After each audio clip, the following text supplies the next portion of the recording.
रोहित पवारांची भेट घेणार आज पंढरपूरला जाणार आहे. नाही कोणी सांगितलं नाही नाही. मी आता प्रचाराला चाललोय धरणगावला आणि चोपड्याला.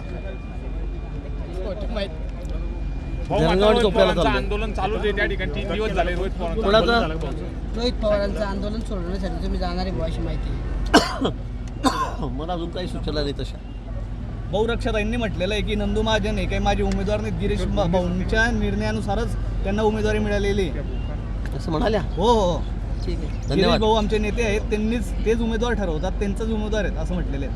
हा पार्टीचा उमेदवार आहे, असं कोणी कोणाचा उमेदवार राहतं का? हां असं नाही होत कधी. पार्टी उमेदवार ठरवते. दिल्लीहून हा निर्णय झालेला आहे.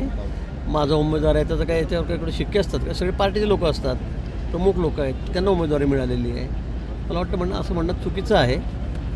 गिरीश भाऊंचा उमेदवार आहे, माझा नाही आहे, मला वाटतं असं बोलू नये कोणी.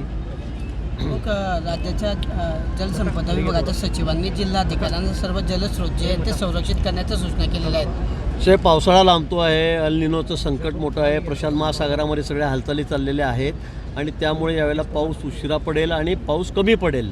त्यामुळे खूप मोठं संकट, म्हणजे मला असं वाटतं की 1950 नंतर आपण बघतात की त्यानंतर अल निनोचा सर्वात मोठा प्रभाव आपल्याला बघायला मिळणार आहे, त्यापेक्षाही मोठा प्रभाव. आणि म्हणून मला वाटतं सगळ्यांनी काळजी घेण्याची गरज आहे.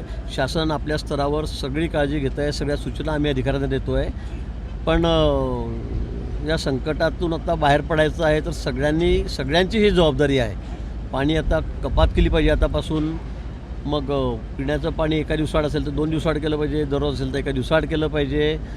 काही करून पाण्याची बचत ही केली गेली पाहिजे, अन्यथा आपल्याला पुढे मोठ्या संकटाला सामोरं जावं लागेल आणि वर्षभर मग तो त्रास आपल्याला पुढे होईल. प्रकल्पांमधलं जे पाणी बोलले आपण आता राखीव ठेवणार आहे, संरक्षित करून आम्ही सगळं पाणी संरक्षित करायला सांगितलेलं आहे. आता फार इरिगेशनला पाणी देऊ नका, पिण्याच्या पाण्यासुद्धा त्याच्यामध्ये कपात करा, या सूचना माननीय मुख्यमंत्री महोदयाने दिलेल्या आहेत.